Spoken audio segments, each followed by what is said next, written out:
quick introduction. Here I am again, replacing the earlier video I made about my modifications to, I don't know, what do you call it, the top hat, the top mini RainFly rain cover over the top of the Cloud Peak 2, NATUREHIKE Cloud Peak 2. I'm going to show you briefly here what I'm about to do. Let's grab a pole.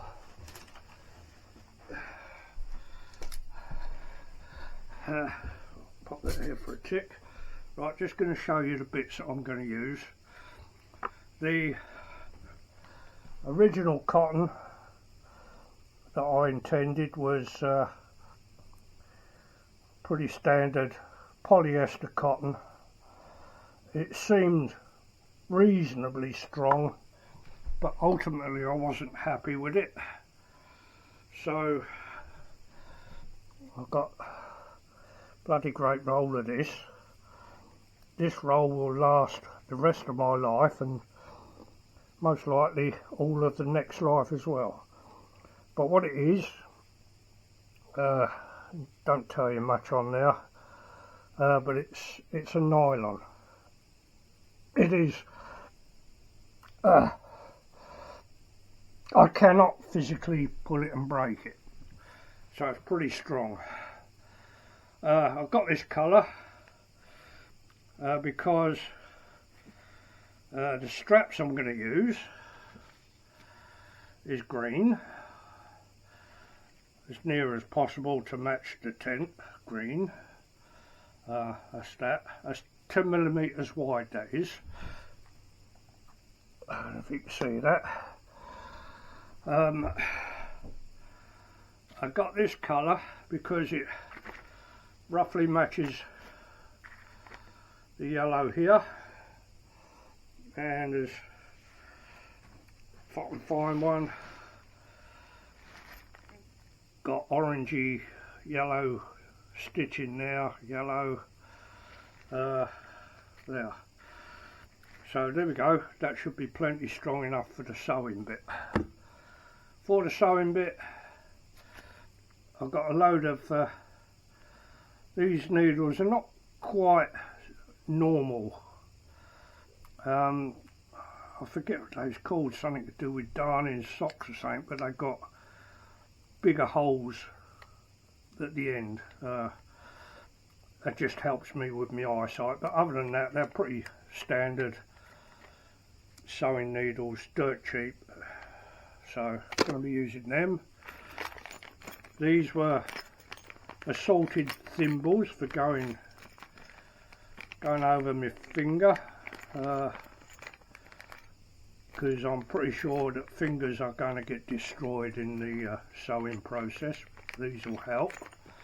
I'll try and find a link for them, put it in the description, but just hunt for thimbles, sewing thimbles on Amazon. Those ridiculously cheap. There you go. I'll try and find the links for everything eventually. Right, the strap that I'm using, I got this. Again, I tracked it down. I don't think it was on Amazon. I think I just found it in a Google search. But this is what I got. Nice green, strong polyester strapping. I don't think that's going to be any sort of a problem.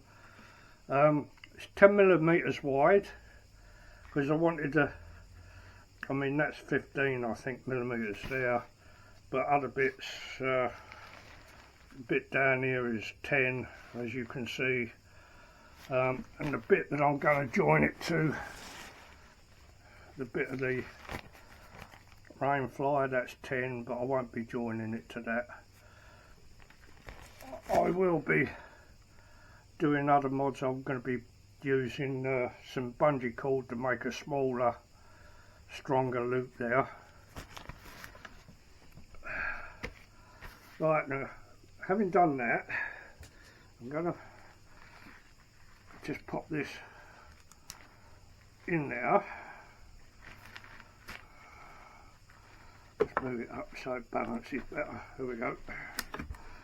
Right, now then, the trick here, this is going to go through, this is the hook that the eye that the hook normally hooks into. I'm going to go through that and I'm going to make a loop. I hope my hands aren't getting away, this is quite tricky. I'm going to, what you've got to do, let's do it this way. This is tricky to do, let alone do on the camera. Let's pull it out. The idea is, this is nice and tight now, so you want to pull this reasonably tight so that it's not too loose. It's going to be tricky, it's going to be a real pig to do this by hand.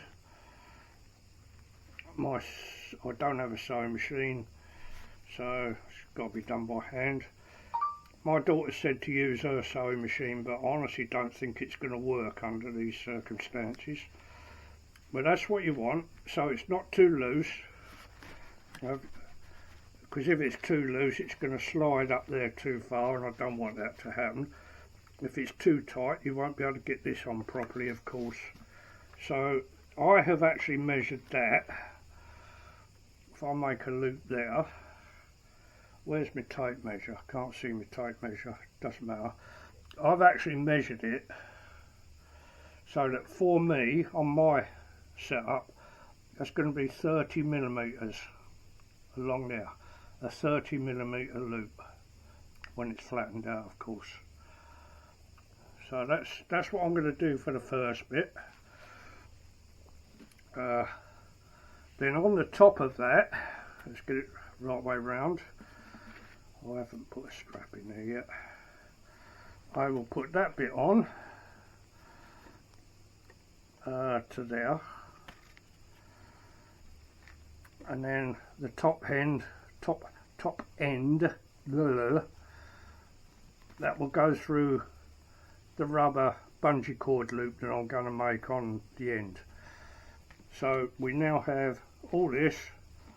We can make small adjustments, and you can, it's difficult, quickly undo, do them back up with these. I've actually got 10 of these. Actually I lie, I've got another pack of 10 coming, so I'll have plenty. I might one day do a similar thing to the corners of the footprint, but that's what I'm going to be doing. I've already cut these. There's 6 needed, of course. I've actually made 7 because there's a spare one. It's just nice to have a spare one. Don't forget, I went lightly with a flame from a cigarette lighter, in my case, candle will do. Just go over it lightly, stops the ends all fraying off. So they're all measured out. I've done them. Once these are on, then I'll measure the next bit out. This is just a demonstration bit, this is. So there we go. Eagle-eyed of you may notice I've already changed the guy lines. The ones that were on here were, in my opinion, they looked a little bit feeble, thin and feeble. That's a good description. Probably perfectly alright, but I just felt better with something a bit thicker. And this has got the reflective little bits in as well. Well, this is a bit of a pain. In the middle of doing my modification, it's not up properly because I've got it squeezed in my front room. I kept thinking something's wrong. I'd be damned if I could put my finger on it. Now look how all that, the guy rope bit is pointing roughly downwards, and there's and here's the, it's a job to see because well, I've got it, and the eye for the hook for the main mat is pointing upwards. So that makes perfect sense. But the one that I've done, look at this, and I've only just noticed this one, I don't know if you can see it, it's actually, it's all upside down. The guy is pointing upwards, the eye for the rain cover is pointing downwards. Now why haven't I noticed that before? I've only put the tent up twice before. I really should have noticed that. Let's look round this side, it's a bit awkward to see that side. So there you can see, it's all completely upside down. I don't suppose it's going to cause a major problem. I'm not sure if there's anything I can do to correct it. That's alright. I've checked all the others.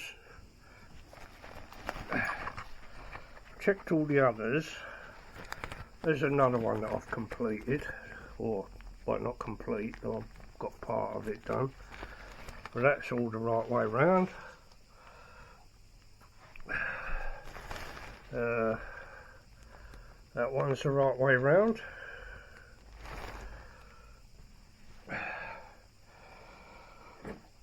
It's a little bit awkward. I don't know whether to try and live with it. Obviously it's worked in the past because I put the tent up without actually noticing, which is weird. How did I manage to do that? Can I live with it like that? I suppose once a guy has been wound round a couple of times, it's probably going to be okay.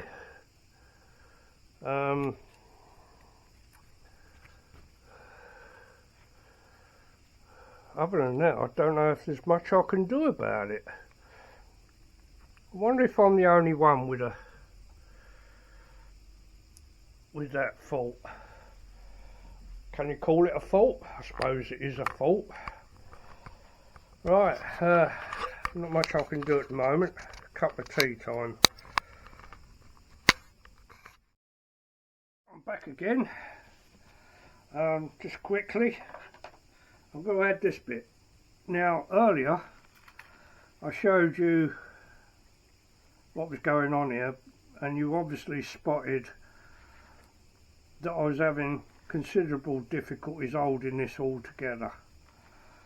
Right, now I haven't actually got any pins, because I've seen them on dressmaking and that, they use pins and that all the way around to hold it together.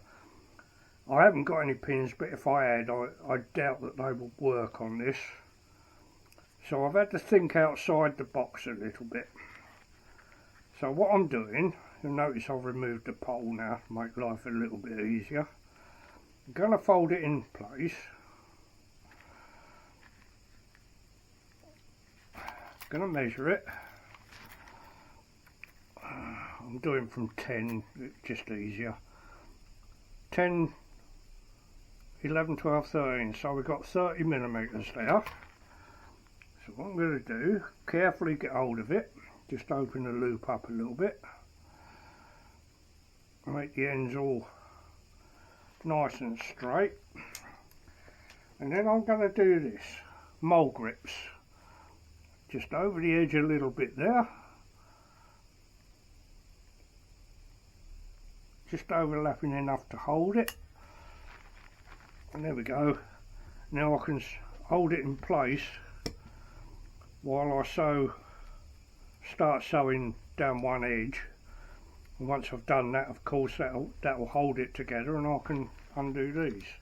A tip I found out many years ago actually, if you haven't got mole grips, if you've got a pair of pliers,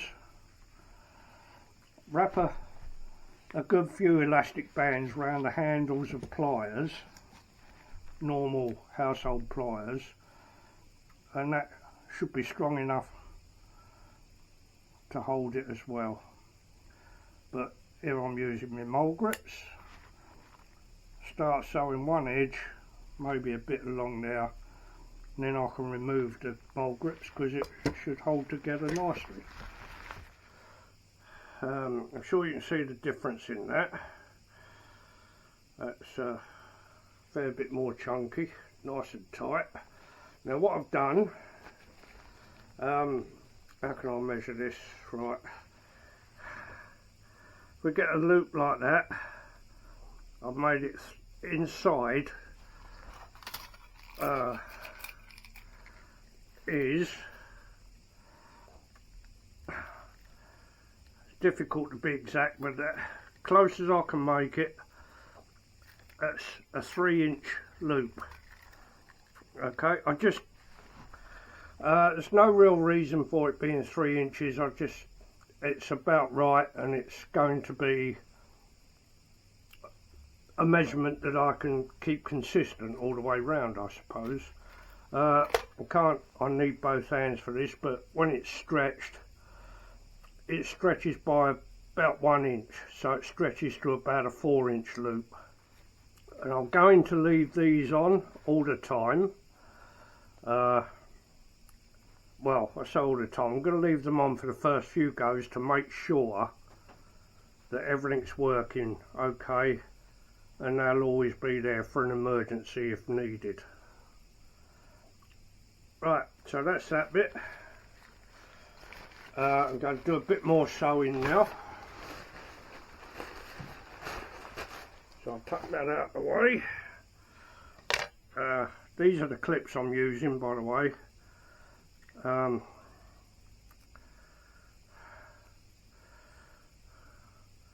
If you can see, there's a top and a bottom. I'd say this side's the bottom, and this side's the top because it's more rounded at the top. I've gone from underneath. This will be tied off and stitched somehow, or will it? I'm not sure how I'm going to do that yet, but you'll see. But basically, the underside one will be the one that's connected to the rubber band, and you can see I can really pull that tight, and it's not going anywhere. That's locked.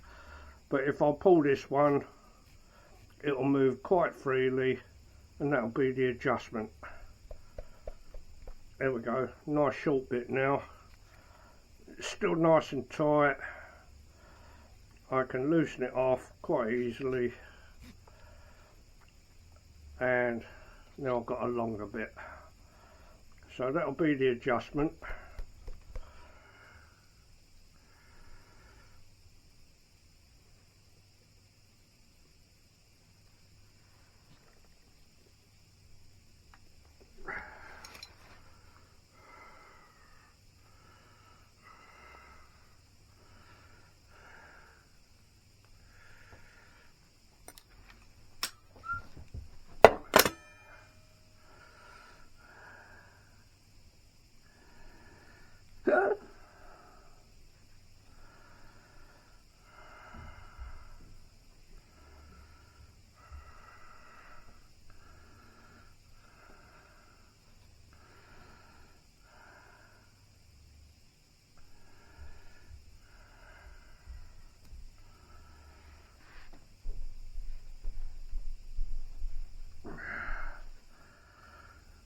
Sewing skills are rubbish.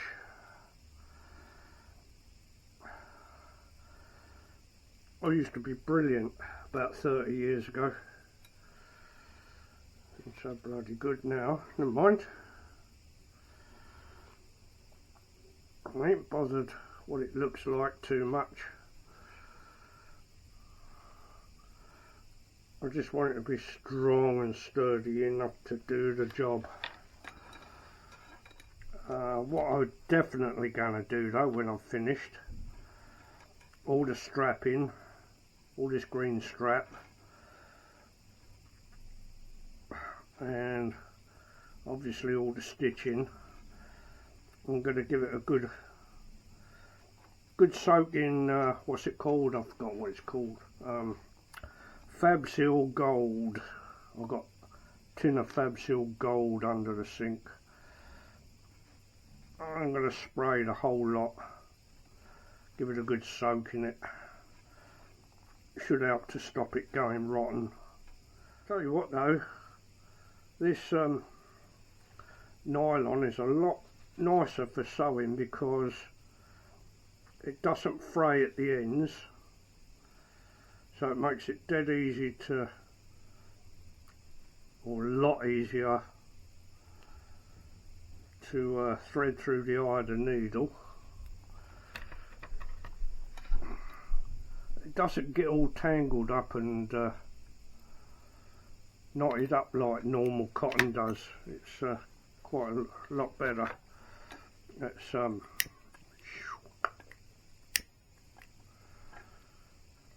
now that should stop it all fraying and coming undone. That ain't going nowhere.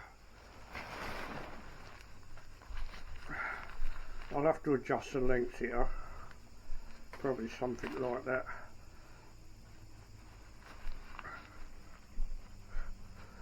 That's pretty sturdy. I don't know how much of that you can see. That's really strong, putting a lot of effort in that. The tent pole will go through there, and then that will be permanently attached if need be. So you've got some adjustment. I'm going to trim this up later, it's a bit long obviously. I've got some adjustment. There we go. Well, I can loose. So I mean there's loads of adjustment on there. And when you put the pole in, of course that'll already be fitted. It means you'll be able to put it up in the rain without the rain all pouring inside.